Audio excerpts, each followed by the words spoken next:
So yeah, my bike was due for an oil change. So the first thing I did was I took the bike for a nice run. Ran it through all the gears, get the engine nice and hot, get the oil moving through the engine.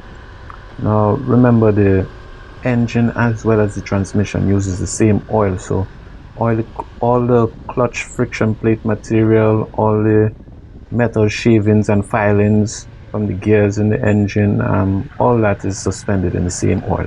So I get the oil real hot, make sure the oil flows through the entire engine, push the gears first all the way up to 6, let it run through the engine, and get the bike home. And then when you pull that drain plug, all these metal filings and shavings and clutch material is just gonna drain straight out with the oil.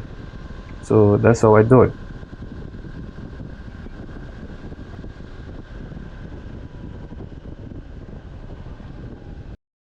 So yeah, back home now. I removed that little cover at the bottom, a decorative piece at the bottom. Doesn't really serve any purpose, just for decoration. This step is not absolutely necessary. I just did that so that I could get a better view of the camera. Although I don't think I got a really good view, but oh well, I tried.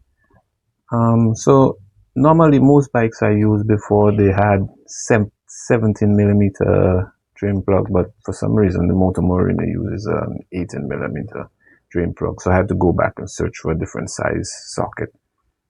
So then you just pull that drain plug, out comes the oil. Fairly simple. You let that drain for a minute and then you unscrew the oil filter. You use like a oil filter wrench.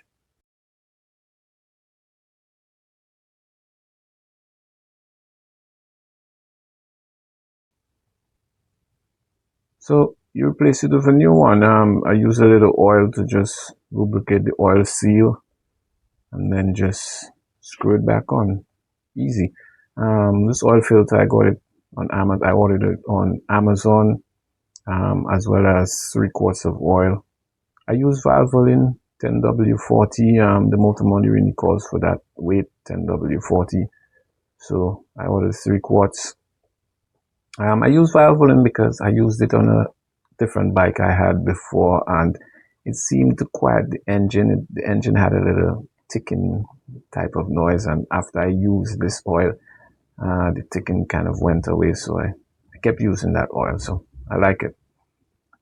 So I filled it with 2 quarts, and then I measured a little more, like 0.2 quarts. I think that's what the manual calls for, 2.2 quarts. So I just pour in the full 2 quarts, and then I kind of judge the 0.2 quarts, basically.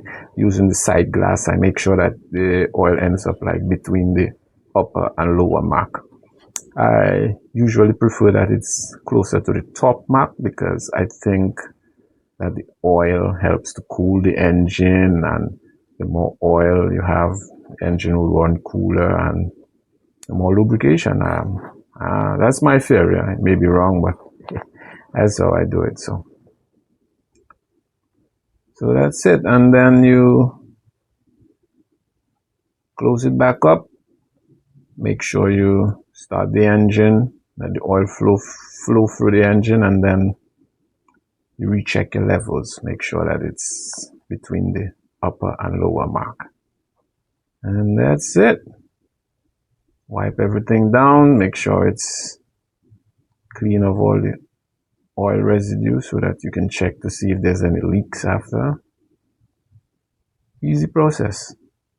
I put the side cover back on while the engine is idling. And then check for oil leaks. Everything looks good. Check the side glass, make sure that the level is alright, and add a little more if you need to. And that's it. Take the bike out for another run.